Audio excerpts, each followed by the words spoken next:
আলাপের বিষয় হইতে পারে যে বিএনপির রাজনীতির মূল সংকটটা কোথায়। এটা আলাপ করাটা জরুরি হয়ে পড়ছে, কারণ অনেকে মনে করতেছেন যে বিএনপির সাথে কেন আমাদের দূরত্বটা বাড়ছে। আমরা অনেকেই যারা বিএনপির সাথে হাসিনা হটাও আন্দোলন করছি, তাদের সাথে বিএনপির একটা দৃশ্যমান দূরত্ব তো তৈরি হয়েছে। তার সংগত কারণও আছে, সেই কারণগুলো নানা সময় বলা হয়েছে, আবার আলাদা করে করার দরকার আছে বলে মনে করি না। কিন্তু বিএনপির সাথে এই সংকটটা কি হঠাৎ করে তৈরি হয়েছে? না, এই সংকট অনেক আগে থেকেই ছিল। সেজন্য হাসিনা হটানোর লড়াইয়ে সে নেতৃত্ব দিতে পারে নাই।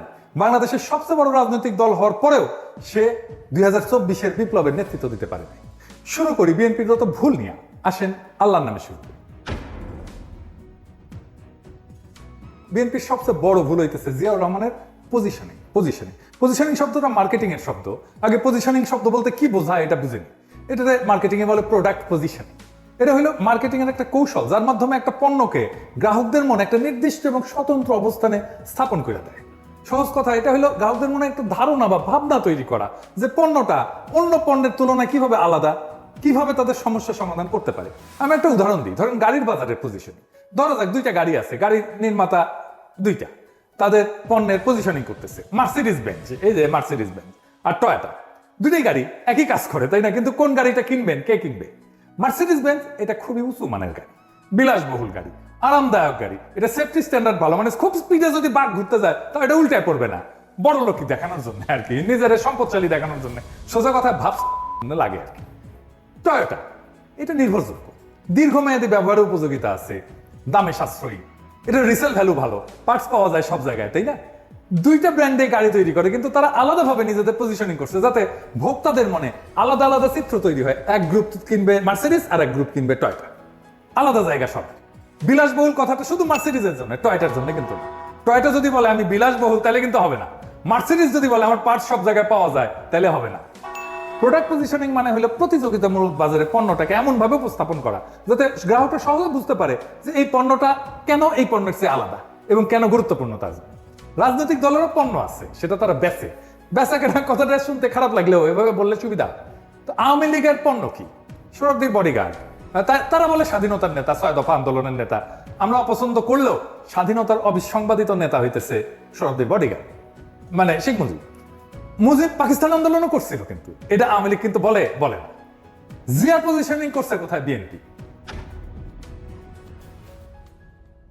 জিয়ার পজিশনিং করছে স্বাধীনতার ঘোষক, জেড ফোর্সের নায়ক। স্বাধীনতা কি জিয়া এক নাম্বার ক্যারেক্টার স্বাধীনতা যুদ্ধে, মুক্তিযুদ্ধে? সে কি অবিসংবাদিত নেতা? আমি যাই বলি না কেন, এই স্বাধীনতার মাঠে কখনোই জিয়া মুজিবকে ছাড়াই যেতে পারবে না, তার ইমেজকে। পাকিস্তান আন্দোলনে কি মুজিব জিন্নাকে ছাড়াই যেতে পারবে না। তাহলে জিয়াকে কোথায় পজিশন করতে হইতো?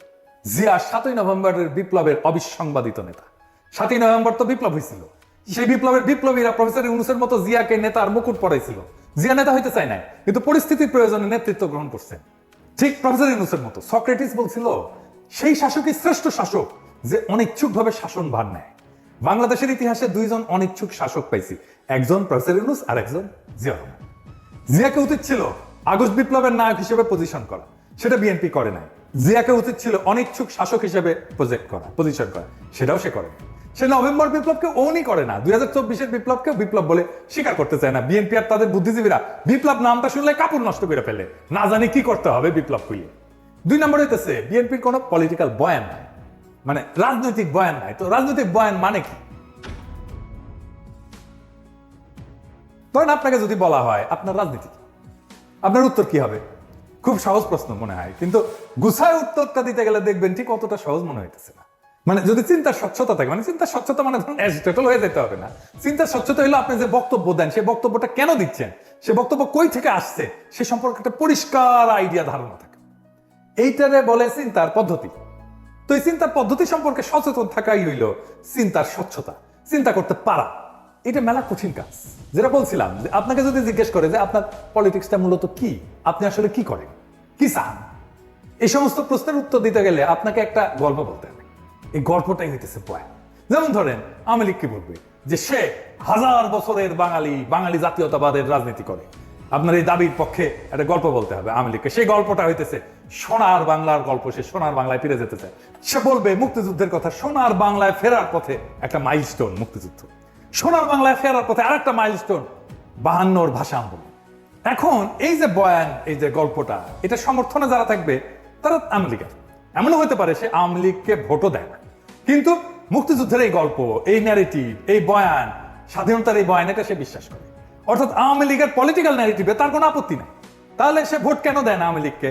দেয় না কারণ সে মনে করে আওয়ামী লীগ মুক্তিযুদ্ধ নিয়ে যে ন্যারেটিভ দাঁড় করেছে সেই ন্যারেটিভ অনুযায়ী সে চলতেছে না, মুক্তিযুদ্ধের ন্যারেটিভ সে পালন করে না। অর্থাৎ আওয়ামী লীগ খারাপ হয়ে গেছে। এছাড়া আওয়ামী লীগকে সমর্থন দিতে তার কোনো সমস্যা নেই। এই কারণে দেখবেন অনেকে বলে যে আমি আওয়ামী লীগের না, তবে শেখ মুজিব এবং মুক্তিযুদ্ধকে আমি অন করি। অর্থাৎ আওয়ামী লীগের বয়ানে যেই মুক্তিযুদ্ধের ইতিহাস সেটা পবিত্র হইলেও আওয়ামী লীগ আর পবিত্র থাকে নাই পরে, সেটা সে মনে করে আওয়ামী লীগ খারাপ হয়ে গেছে। এই উদাহরণ দিই কয়েকটা, বুঝবেন আমি কাদেরকে বুঝাই। সিরাজুল ইসলাম চৌধুরী, আনু মোহাম্মদ, সিপিবি, বিএনপির ফজলুর রহমান, এমনকি মির্জা ফখরুল ইসলাম, এমনকি বিএনপির এখন সবগুলো নেতাই মোটামুটি আওয়ামী বয়ানে বিশ্বাস করে।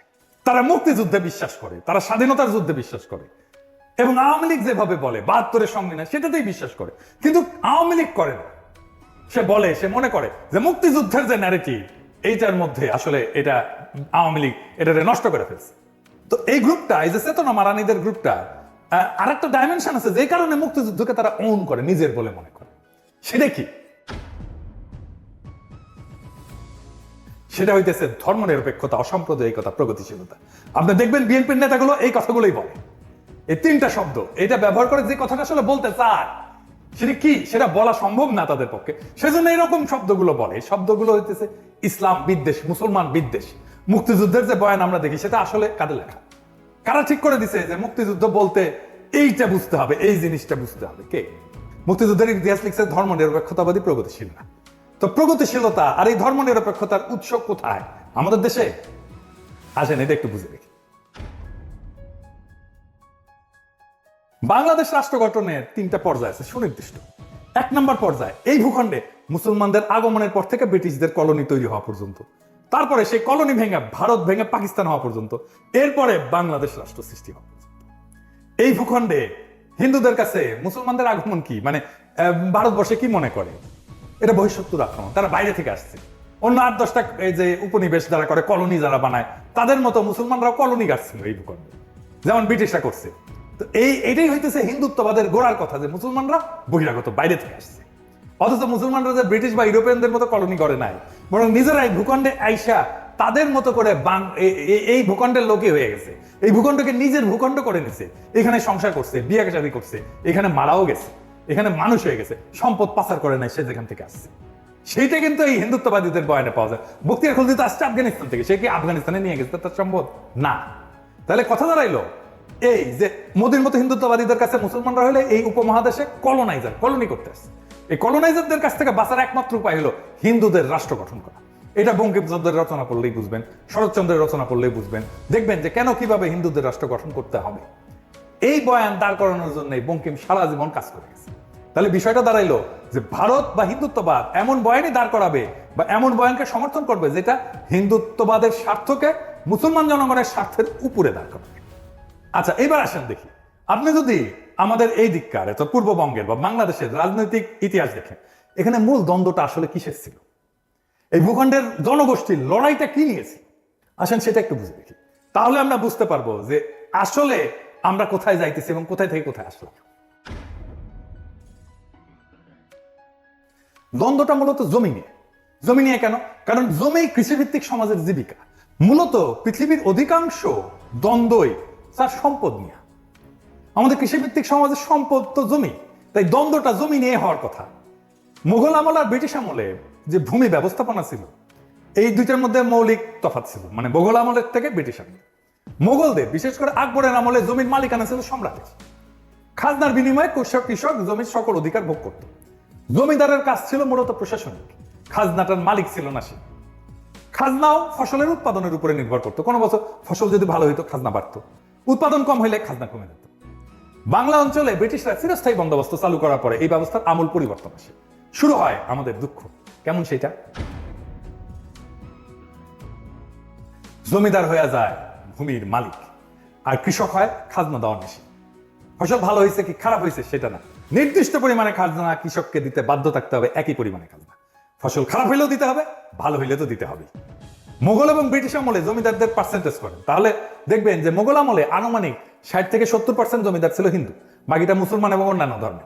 ব্রিটিশ আমলে এই সংখ্যাটা বাইরে হিন্দু জমিদারদের ক্ষেত্রে দাঁড়ায় 70 থেকে 80% হিন্দু জমিদার, মুসলমান এবং অন্যান্য ধর্মের জমিদারদের সংখ্যা দাঁড়ায় 20 থেকে 30%। অর্থাৎ মুসলমানরা মূলত বহিঃশক্তি এই ধারণা থেকেই হিন্দু এলিটরা সবসময় ক্ষমতার কেন্দ্রে তাদের অবস্থানটা নিশ্চিত করছিল। ফলে ব্রিটিশদের আমলে আমাদের বাংলা অঞ্চলে হিন্দু জমিদারদের বর্ধিত ক্ষমতা পরিণত হয় মূলত রাজনৈতিক প্রভাব খাটায়, হিন্দু প্রভাব বজায় রাখে। আর এই চিরস্থায়ী বন্দোবস্তের জমিদারি প্রথায় হইয়া দাঁড়ায় বাংলায় ফিরে পাওয়া সেই ক্ষমতা যা হিন্দু রাষ্ট্রে সে পাইতে চাইছিল, বা মুসলমানদের আগমনের আগে যে ক্ষমতাটা হিন্দুদের ছিল। মুসলমানদের আগমনের পরেই প্রথম ব্রিটিশ আসার পরে হিন্দুরা তাদের হিন্দু রাষ্ট্র মানে মুসলমানদের হঠায় রাষ্ট্র ক্ষমতা তাদের অধীনে নেওয়ার সুযোগটা এমন ভাবে পাইল যেটা মুঘলদের আমলে ছিল না। তো হিন্দু রাষ্ট্র বানানোর পথে জমিদার শ্রেণীর যে রাজনৈতিক প্রভাব, সে প্রভাবের বিরুদ্ধে বিরোধিতা করবে কারা? মুসলমানরা, কারণ তারাই প্রজা। মনে রাখবেন যে এই বিরোধিতা গরিব কৃষকদের জমির মালিকানা আদায়ের আন্দোলন। কৃষকদের দিক থেকে এই আন্দোলন কোনো মুসলমান রাষ্ট্র গঠনের স্বপ্ন না, বা মুসলমান রাজত্ব ফিরে পাওয়ার স্বপ্ন না, সে ধর্ম প্রতিষ্ঠা করতে আসতেছে না। এটা স্রেফ জমিদারি প্রথার নিষ্পেষণের বিরুদ্ধে প্রতিবাদ। আন্দোলনের নেতৃত্ব কারা দিচ্ছে আপনি যদি নাম দেখেন, এইটা দেখেন ফকির মজনু শাহ, হাজী শরীয়তুল্লাহ, দুদু মিয়া, তিতুমির, নুরুদ্দিন। এই আন্দোলন করছে মুসলমান হিন্দু কৃষকেরা মিলে, যারা হিন্দু জমিদারদের নিষ্পেষণ থেকে বাঁচতে চাইছিল। বাংলা অঞ্চল মানে পূর্ব বাংলা অঞ্চল আজকে যেটা বাংলাদেশ, সেটা মুসলমান অধ্যুষিত হয়। এখানে মুসলমানদের পরিচালিত বিদ্রোহগুলাই এই জনপদের জনগণের রাজনৈতিক চিন্তার গঠনে সবচেয়ে শক্তিশালী প্রভাব রাখছে। দেখেন হাজী শরীয়তুল্লাহ প্রশ্ন করছে যে জমির মালিক তো আল্লাহ, কোন মানুষ না, ফলে জমিদারদের এই জমির মালিকানা আমরা মেনে নেব কেন? একটা গান আছে এই ধারণার উপরে ভিত্তি করে, শুনছেন কিনা জানি না। এটা হইতেছে এরকম: মাঠে মাঠে সোনালি ধান, পরাণ পাগল করে, কয়দিন পরে সেই ধান যাইব জমিদারের ঘরে রে, আমার হিস্সা নাই সেই ধানে, আমি যদি আল্লাহর বান্দা, জমিন ও আল্লাহ, আদম হাওয়ার সন্তান মোরা, সমান অংশীদার রে, আমার হিস্সা যায় কোনখানে। এই যে প্রশ্নের ধরনটা ধর্মীয়, কিন্তু অর্থ কি? অর্থ হইল আমরা এই বেইনসাফি মানি না। অর্থাৎ ইসলাম হয়ে উঠতেছে অন্যায়ের বিরুদ্ধে প্রতিবাদের হাতিয়ার, প্রতিবাদের ভাষা। খেয়াল করেন, জমির মালিকানার প্রশ্ন পরিণত হচ্ছে একটা রাজনৈতিক প্রশ্নে। অর্থাৎ ইসলাম শুধু ধর্মে সীমাবদ্ধ থাকতেছে না, এটা পরিণত হচ্ছে মজলুমের অধিকার আদায়ের অস্ত্রে। এই কারণে বাংলাদেশে ইসলামকে শুধু ধর্মে রিডিউস করে নিয়ে আসাটা প্রগতিশীলদের একটা কৌশল। কারণ তাহলেই সে ধর্মকে ব্যক্তিগত বলে ড্রয়িং রুমে আলাপে বিষয় বানিয়ে ফেলতে পারে, ড্রয়িং রুমে আটকায় ফেলতে পারে, তার রাজনৈতিক প্রভাব থাকবে না। এর ফিরে যায়। তার মানে আমার রাজনৈতিক প্রশ্ন হচ্ছে যে আমার জমির মালিকানা যারা দেয় না তারা আমার শত্রু। রাজনৈতিক প্রতিপক্ষের জায়গা করে নিচ্ছে হিন্দু জমিদাররা। হিন্দু জমিদার মানে শুধু জমির মালিকই না, সে মূলত তার জমিদারের সকল প্রজার মালিক। জমিদারের বাড়ির সামনে দিয়ে জুতা পরে যাওয়া যায় না, হাঁটা যায় না। জমিদারের ছাও মারানো যায় না। জমিদারের নাতির অন্নপ্রাশনে টাকা দিতে হয়, বেশি খাজনা দিতে হয়। আবার মুসলমান যদি মুখে দাঁড়িয়ে রাখে তাহলে খাজনা দিতে হয় এক্সট্রা। গরু কোরবানি দেওয়া যাবে না, খাজনা দিতে না পারলে পিটায় মেরে ফেলবে। জমিদার পূজা করবে, সেজন্য খাজনা দিতে হবে মুসলমানদেরকে। কারণ মুসলমানরা প্রশ্ন তোলে যে আমি কেন হিন্দুর পূজায় খাজনা দিব? এই জমিদারদের নির্যাতনের ইতিহাস জানতে হবে আপনাদেরকে, কি বিভৎস নির্যাতন করতো। যাই হোক, ফলে জমিদারি উচ্ছেদের যে প্রকল্প, সেটা শুধু জমির মালিকানা পাওয়ার মধ্যে সীমাবদ্ধ থাকে না, সেটা নিজের জন্য রাষ্ট্র বানানোর একটা প্রকল্পে পরিণত হতে থাকে। এমন রাষ্ট্র যেখানে কৃষক তার জমির মালিকানা পাবে তো বটেই, সেই রাষ্ট্রে সে মানুষ হিসেবে বেঁচে থাকার অধিকার পাবে। এই প্রেক্ষাপটেই বাংলার মুসলমানরা বঙ্গভঙ্গের পক্ষে দাঁড়াইছে। কারণ বাংলা ভাগ মানে এই বঙ্গের জমিদারি কলকাতার জমিদাররা হারাবে, তার মুক্তি ঘটবে। আর এই বঙ্গভঙ্গের বিরোধিতা করছে রবীন্দ্রনাথরা। কারণ জমিদারি গেলে বজরায় বসে নিশ্চিন্তে প্রেম সঙ্গীত লেখা যাবে না, জমিদারি যাওয়া মানে পেটে টান পড়া। তাই লিখতে হইল আমার সোনার বাংলা, আমি তোমায় ভালোবাসি। এই সোনার বাংলা কোনটা? এইটা। কোন ভূখণ্ডকে রবীন্দ্রনাথ সোনার বাংলা বলছিলেন? এইটা। রবীন্দ্রনাথের সোনার বাংলা এইটাই। শুধু জাতীয় সঙ্গীত নিয়ে হাউকাও না কইরা এই সোনার বাংলা আইনা থেকে বা আমার বাকশালীটা। কিন্তু পরিহাসের বিষয় হলো পূর্ব বাংলা তাকে ভালোবাসে না। কিন্তু এই জমিদারি রক্ষার গানটাই হয়ে দাঁড়ায় জমিদার বিরোধী জনগণের রাষ্ট্রের জাতীয় সঙ্গীত। কি তামাশা! এই জমিদার বিরোধী আন্দোলনে আসলে কি ঘটে? হিন্দু জমিদারদের যে অর্থনৈতিক, রাজনৈতিক আর সাংস্কৃতিক প্রভাবের কথা বলছি, সেই প্রভাবে প্রথম সংগঠিত আঘাত হয়ে নেয় এই মুসলমান কৃষকেরা। ফলে এই যে জমিদার শ্রেণীর যে আধিপত্য এবং আপামর হিন্দুদের যে আধিপত্য, তার উপরেও আঘাত পড়ে। একজন হিন্দু কৃষক এবং মুসলমান কৃষকের মধ্যে তফাৎ হইল যে ওই হিন্দু কৃষক মানসিকভাবে জমিদারদের সাথে অবস্থান করে, আর মুসলমান কৃষকটা থাকে দ্বিতীয় শ্রেণীতে। এমন তথ্য আপনি ইতিহাসেই পাবেন। জমিদার বাড়িতে দুই কৃষক গেল, একজন হিন্দু আর একজন মুসলমান, একজন বসলো পাটিতে আর একজন বসলো মাটিতে। কে মাটিতে বসলো বলে মনে করেন? মুসলমান কৃষক। দরিদ্র কৃষক হইলেও শুধুমাত্র হিন্দু হওয়ার কারণে আপনি সাংস্কৃতিকভাবে শক্তিমান হয়ে উঠবেন, নিজের শক্তি ফিল করবেন। এটা আপনি দেখতে পাবেন, এখনো দেখতে পাবেন যে আওয়ামী লীগের কাছ থেকে জীবনে একটা উপকার পায় না কিংবা চায় নাই, কিন্তু জুলাইয়ের গণহত্যাকে অস্বীকার করে এমন আওয়ামী সমর্থকের দিকে খেয়াল করে দেখলে বুঝবেন এরা আওয়ামী লীগ ক্ষমতায়, এই চিন্তাটাই তাকে ক্ষমতাবান করে তোলে। সে মনে করে আমি ক্ষমতার একটা অংশ, আমার একটা আলাদা ক্ষমতা আছে। ফলে মুসলমান কৃষক যখন হিন্দু জমিদারদের বিরুদ্ধে বিদ্রোহ করে, তার মনে তখন এই ব্যবস্থা উচ্ছেদের স্বপ্ন থাকে নতুন রাষ্ট্রের। এই রাষ্ট্রের স্বপ্নই তাকে দেখাইছিল পাকিস্তান, দেখাইছিল জিন্নাহ। ফলে পূর্ববঙ্গের মুসলমান এই পাকিস্তানের পক্ষে দাঁড়ায়। পাকিস্তান রাষ্ট্রের ধারণা আসছিল মূলত গান্ধীদের হিন্দুত্ববাদী ভারত বানানোর বিরোধিতা থেকে। মুসলমানরা এই দেশে বহিরাগত শত্রু, এই ধারণার কন্টিনিউশন, ধারাবাহিকতা হইতেছে কংগ্রেস।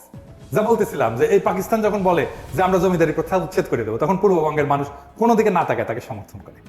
কারণ এমন একটা রাষ্ট্রের স্বপ্নই তো তারা এতদিন ধরে দেখছে। পাকিস্তান সৃষ্টি করতে চাওয়া আর গরিব মুসলমান কৃষকের পাকিস্তান রাষ্ট্র বানানোর প্রশ্নের সমর্থন দেওয়া এক না, এটা একটু মনে করে দিতে চাই। পূর্ববঙ্গের জনগণের সমর্থন নেওয়ার জন্যই মূলত এই কথার উদ্ভব হয়েছিল এবং জনগণ তাতে সায় দিছিল স্বাভাবিকভাবে। তো স্বাদের জমিদারি উচ্ছেদ হয়ে যাবে, এটা মানা স্বাভাবিকভাবে অসম্ভব হিন্দু জমিদারি এলিটদের জন্য। হিন্দুত্ববাদী রাষ্ট্র প্রকল্পের জন্য এটা সবচেয়ে বড় শত্রু। কিন্তু বাস্তবতা হইল পাকিস্তান তৈরি হয় এবং স্বাদের জমিদারি জয় বাংলা হয়ে যায়। অর্থনৈতিক প্রতিপত্তি যদি চলে যায় হিন্দু জমিদারদের, তাহলে বাকি থাকে কি? হিন্দু জমিদারদের হাতে তখন একটা মাত্র অস্ত্র থাকে, সেটা হইল সাংস্কৃতিক আধিপত্য, বয়ানের আধিপত্য। শুধুমাত্র তাহলেই পাকিস্তানকে ভাঙা যাবে। পাকিস্তান রাষ্ট্রে বহু সমস্যার কারণে পাকিস্তানকে সবচেয়ে বেশি সমর্থন করা বাঙালি মুসলমান কৃষকের স্বপ্নভঙ্গ হয় কিছুদিনের মধ্যে। কেন হয়, কখন হয়, একটু বুঝে দেখি। প্রথম হয় ভাষা আন্দোলনে 52-তে। ভাষা আন্দোলন কিন্তু কোনো মাতৃভাষার আন্দোলন ছিল না, শুনলে খারাপ লাগবে, কিন্তু আসলে কেন ভাষা আন্দোলনটা হইল? এইটা ছিল গরিব কৃষকের ছেলের চাকরি পাওয়ার আন্দোলন। জমিদারি প্রথার শিকল থেকে রক্ত দিয়ে বেড়ে আসে কৃষক যখন শোনে রাষ্ট্রের ভাষা হবে উর্দু, অর্থাৎ সে বাংলায় কথা বলার ছেলে আর সে চাকরি পাবে না, সে বিদ্রোহ করে বসে। 52 ভাষা আন্দোলন এই দেশের মেহনতি মানুষকে চেনার একটা বিশাল সুযোগ। পাকিস্তান আন্দোলন করে পাকিস্তান বানানো বাঙালি মাত্র 5 বছরের মাথায় রাষ্ট্রের বিরুদ্ধে বিদ্রোহ করে বসে। ফলে এদেশের জনগণ যে নিজের স্বার্থ বুঝে এবং বুঝে নিতে চায়, অন্তত তাকে বেশি দিন মুখে চুষনি দিয়ে চুপ করে রাখা যায় না, সেটা এই ঘটনায় বোঝা যায়। আমি এই জন্যই বলতাম, বারে বারে বলতাম, হাসিনার শাসন টিকবে না, কোথাও কোনো প্রতিরোধ নাই। আমি তখনও বলছি টিকবে না, আপনারা অবিশ্বাস করছেন অনেকেই, বলেন আমি বাড়ায় বাড়ায় বলি, আমি সকাল সন্ধ্যা হাসিনাকে ফেলাই দিই। এটাই আমাদের শক্তি। অনেকে আবার বলে যে আবার ফেসিবাদ আসবে, আসতে পারে, টিকবে না। অনেকে বলে ভারতীয় আধিপত্যবাদ আসবে, আসতে পারে, টিকবে না। অনেকে বলে বিএনপি আওয়ামী লীগের শাসনের মতোই শাসন চালাবে, চালাইতে পারে, টিকবে না।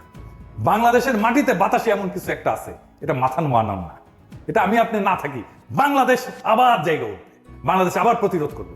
যা বলছিলাম যে হিন্দু জমিদারদের শ্রেণীর যে সাংস্কৃতিক বয়ান, এই আধিপত্য তৈরি করে কে? আধিপত্যই তৈরি করে প্রগতিশীলতা, অসাম্প্রদায়িকতা এবং ধর্মনিরপেক্ষতা। কারা করে? প্রথম আলো, টেলিস্টার, সিবিবি, ছায়ানট, উদিসি, এদের মাধ্যমে। যে কথাটা বলার জন্য এই 3টে শব্দ ব্যবহার করে, সেটা কি ইসলাম বিদ্বেষ, মুসলমান বিদ্বেষ। কারণ কি? তার কারণে মুসলমান তার শখের জমিদারি, তার হিন্দুত্ববাদী ভারত ভেঙে দিছে। ফলে তাদের গায়ের ধরে না পারি, চিন্তার ক্ষমতা আমাদের নিচেই লাগবে। প্রমাণ দিই আপনাকে। যদি জিজ্ঞেস করা একজন অসাম্প্রদায়িক প্রগতিশীল লোক বললে আপনার মাথায় কেমন চিত্র বাইসা ওঠে, আমি উত্তরটা দেবো না। তবে শুধু এটুকু বলবো যে আপনার মাথায় কোনো দাড়ি টুপিওয়ালা লোককে, মুসলমানকে অসাম্প্রদায়িক প্রগতিশীল বইলা মনে হবে না। মুক্তিযুদ্ধের পর থেকে আমাদের রাষ্ট্রের রাজনৈতিক বয়ান যেটা আধিপত্য করতেছে, সেই বয়ানে কি দাড়ি টুপি পরা কাউকে স্থান দেওয়া যায়? ভেবে দেখেন, আমাদের প্রধান বয়ানে দাড়ি টুপি পরা সবাই হলো পাকিস্তানি, এবং জাফর ইকবালদের মতো সবাইকে পাকিস্তান পাঠিয়ে দিতে হবে।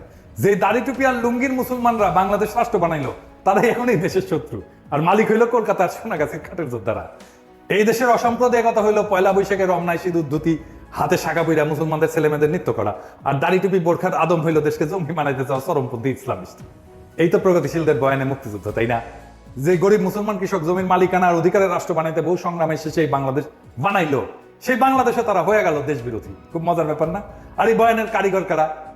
এই বয়ানের কারিগর হইতেছে সেই প্রগতিশীল সাম্প্রদায়িক ধর্মনিরপেক্ষ ভাইয়েরা আর বোনেরা। এই বয়ানই তো হিন্দু জমিদারদের কালচারাল ন্যারেটিভের আধিপত্যের বয়ান, যে বয়ান এসে থিতু হয়েছে আওয়ামী লীগের হাতে। ফলে আওয়ামী লীগ হয়ে উঠছে ভারতের একমাত্র ভরসাস্থল। বিএনপির রাজনৈতিক দেউলিয়াত্বের কথা উঠতে যে এত বড় ইতিহাস আনতে হইলো, ক্ষমা করবেন, এবার বিএনপির আলাপে ঢুকব। জেনারেল জিয়া হইলেন এই দেশের ইতিহাসে দ্বিতীয় প্রধান রাজনৈতিক ব্যক্তি যিনি ভারতের সৃষ্ট বাংলাদেশে অনুষ্ঠিত এই বয়ানের বিরুদ্ধে দাঁড়ায় পড়ছিলেন। দ্বিতীয় ব্যক্তি হিসেবে প্রথম ব্যক্তি কে ছিলেন? মৌলানা ভাসানী। অর্থাৎ মুক্তিযুদ্ধ তথা বাংলাদেশের পলিটিক্যাল ডমিনেন্ট বয়ানকে ভেঙে নতুন বয়ান দাঁড় করাইছিলেন জিয়াউর রহমান। তিনি যে খুব শক্ত বয়ান দাঁড় করাইতে পারছিলেন তা না, তবে আওয়ামী বয়ানের বাইরে তিনি আসতে পারছিলেন। ফলে ভারতের হেজিমনির বাইরেও যে এদেশে পলিটিক্স করা যায় সেটার পথ তিনি দেখাইছেন। এমনকি মৌলানা ভাসানী ক্ষমতায় আসতে পারেননি, জিয়াউর রহমান ক্ষমতায় চলে আসছিলেন। সো মৌলানা ভাসানীর চেয়ে এক ধাপ আগায় জিয়াউর রহমান ইন্ডিয়ার কালচারাল ডমিনেন্স পলিটিক্যাল বয়ানের বাইরে নতুন একটা রাজনৈতিক চিন্তা দেখাইছেন এবং সেই চিন্তাকে ক্ষমতাশালী করে তুলছেন। আজকের বিএনপির অবস্থা কি? আজকের বিএনপি মুক্তিযুদ্ধের কথা বলে ৭২ সংবিধানের কথা বলে রাজনীতি করতে চাইতেছে। প্রথম আলো ডেইলি স্টারের সামনে জিয়াফত দিলে বিএনপির পুচ্ছে আগুন জ্বলে যায়, আর মির্জা ফখরুল মিছা কথা বলে বক্তৃতা দেয় যে পত্রিকা অফিসে আগুন দেওয়া হয়েছে। এমন বাংলাদেশকে আমরা চেয়েছিলাম। বাংলাদেশ রাষ্ট্রের সাথে সবচেয়ে বড় গাদ্দারি এখন বিএনপি শুরু করছে। বিএনপি যদি মুক্তিযুদ্ধের আওয়ামী বয়ানই ফেরি করে তাহলে আলাদা করে পার্টি করার প্রয়োজনীয়তা কিসের? আওয়ামী লীগ করলেই তো পারে। তো মুক্তিযুদ্ধের বয়ান দিয়ে যে ফ্যাসিজম আওয়ামী লীগ চালু করছিল সে একই কাজ তো বিএনপি চালু করবে। তাহলে বিএনপির নিজের রাজনীতি কোনটা? উত্তর হইল যে বিএনপির কোনো রাজনীতি নেই। আওয়ামী লীগ তার বয়ান দিয়ে ফ্যাসিজম করছিল, কারণ সেটা করার জন্য যে জিনিসগুলো দরকার, যে ন্যারেটিভ দরকার সেটা তার ছিল। বিএনপির ফ্যাসিজম করতে পারবে না, কারণ ফ্যাসিস্ট হওয়ার জন্য যে ন্যারেটিভ দরকার সেটা তার নাই। বড় জোর চাঁদাবাজ হইতে পারবে, টেন্ডারবাজি করতে পারবে, ঘুষ খাইতে পারবে, টেম্পু স্ট্যান্ড দখল করতে পারবে, আওয়ামী লীগের চাইতে কুৎসিত ভাবে গালি দিতে পারবে, কিন্তু রাজনীতি করতে পারবে না। ফলাফল হয়েছে যে বিএনপি রাষ্ট্র ক্ষমতায় যাওয়ার সবচেয়ে বড় স্টেক হোল্ডার যে দল, সেটা অলরেডি সবার কাছে একটা তামাশায় পরিণত হয়েছে। তাদেরকে এখন টেম্পু স্ট্যান্ডের চাঁদাবাজ বলা হয়। দেখেন, তারা দ্রুত নির্বাচন চায়, আগাম নির্বাচন চায়, সেটাও তামাশার বিষয় হয়ে গেছে। সে আগাম নির্বাচনের পক্ষে সে একটা ভালো ন্যারেটিভও দাঁড় করাইতে পারে। আল বদর থেকে বানানো আল বটর গালিটাই বিএনপির রাজনৈতিক দেউলিয়াত্বের সবচেয়ে বড় প্রমাণ। ভাষা ধার করতে হয় আওয়ামী লীগের কাছ থেকে। আওয়ামী লীগের বানানো মুক্তিযুদ্ধের বয়ানের বাইরে কোনো পলিটিক্যাল বয়ান বানানোর বুড়ো বিএনপি নাই। জিয়াকেও এই মুক্তিযুদ্ধের বাইরে কল্পনা করতে পারে না। আওয়ামী লীগের শত্রু বানানো দেখে আওয়ামী লীগের শত্রু জামাতকেই তার শত্রু বানাইতে হয়। আওয়ামী লীগ যেহেতু বানাইছে তাকেও বানাইতে হবে। সেজন্য সে আসলে দেখেন সে আওয়ামী লীগ বয়ানের ভিতরেই আছে, আওয়ামী লীগের ন্যারেটিভের ভিতরেই আছে। আওয়ামী লীগের যে গালিটা দিত বিএনপি একই গালি দিচ্ছে রাজাকার বইলা। যারা আওয়ামী লীগের শত্রু ছিল তারা এখন বিএনপি শত্রু হয়ে গেছে। সিপি গ্যাং এর মতো তারা ঝাঁপায় পড়তেছে আমাদের ফেসবুক পোস্টে। আওয়ামী লীগ আমারে বলতো আমি তারেক রহমানের টাকা খাই, বিএনপি এখন বলে আমি জামাতের টাকা খাই। চিন্তায় এতটাই গর্দব, সেই আওয়ামী লীগের বয়ান, আওয়ামী লীগের ভাষা, আওয়ামী লীগের ন্যারেটিভ দাঁড় কইরা সে আমাদেরকে ফাইট করতাম। এদের সৃষ্টিশীলতার অভাব থাকার কারণে সে গালি এখন শুধু জামাতের মধ্যে সীমাবদ্ধ থাকতেছে না। এখন যারাই বিএনপি নির্বুদ্ধিতা নিয়ে কথা বলে সবাইকে আলবটর বলে। আমাকে বলে আলবটর কমান্ডার বলে, আপনি নাকি আলবটরের কমান্ডার। বিএনপির হয়ে কোনো শিক্ষিত লোক কথা বলে এমন দেখছেন কাউকে? ওই এক ছাড়া, ফাহাম ছাড়া, বিরানির দোকান থেকে চান্দা তোলা লোক, সে হচ্ছে বিএনপির অনলাইন সিপাস। তাহলে বিএনপির পক্ষ নিয়ে একটা কথা বলার লোক থাকলেও কেউ না। বিএনপির পক্ষ নিয়ে আসলে কথা বলতে গেলে আপনি আসলে বলবেনটা কি? আপনার বক্তব্যটা কি? বিএনপির রাজনীতি কেন করবেন? কেন আপনার পক্ষে আমার যাইতে হবে? কোনো উত্তর আছে? কোনো উত্তর নাই। এই কারণে দেখবে আমাকে বিএনপির টপ লিডাররা গালি দেয়, কোনোদিন আওয়ামী লীগের টপ লিডাররা গালি দেয়, কারণ তাদের আমার কথার জবাব দেওয়ার মতো মাল ম্যাটেরিয়াল তাদের মাথায় নাই। হার্দিক মজুমদার যে বয়ান তৈরিতে যে পারঙ্গম সেটাও তারা পারে না। কেন আওয়ামী লীগের রাজনীতি করবেন এটা বলতে বললে হাবিব মজুমদার যেভাবেই হোক চেষ্টা করে হোক সত্য মিথ্যা মিলায় 1 ঘন্টার একটা বক্তৃতা দিয়ে দিতে পারবে, কিন্তু এই বিএনপি সকল মাথায় হ্যাক করলেও বাজারি কথাবার্তার বাইরে 2 মিনিটও কথা বলতে পারবে না। তারা চ্যালেঞ্জ দিলাম, পারলে কইরেন। পারলে তো হাসিনার বিরুদ্ধে বয়ান আপনারাই তৈরি করতেন, আপনারা তো করতে পারেন নাই। বিএনপি জনগণের উপরেও ভরসা পায় না, তাই ওয়াকারের কোলে গিয়া ওঠে, ইন্ডিয়ার সাথে নেগোসিয়েট করে। যে বাংলাদেশ তাদের নেতা হিসাবে বরণ করে নিতে তৈরি ছিল, সেই জনতা মুখ ফিরে নিচ্ছে তাদের থেকে। বিএনপির এই রাজনীতি আত্মঘাতী। বিএনপিতে যদি র্যাডিক্যাল পরিবর্তন না আসে চিন্তা এবং চর্চায়, তাহলে বিএনপির কোনো ভবিষ্যৎ নেই। কথাটা বিএনপি আলাদের ভালো লাগবে না, কিন্তু এরাই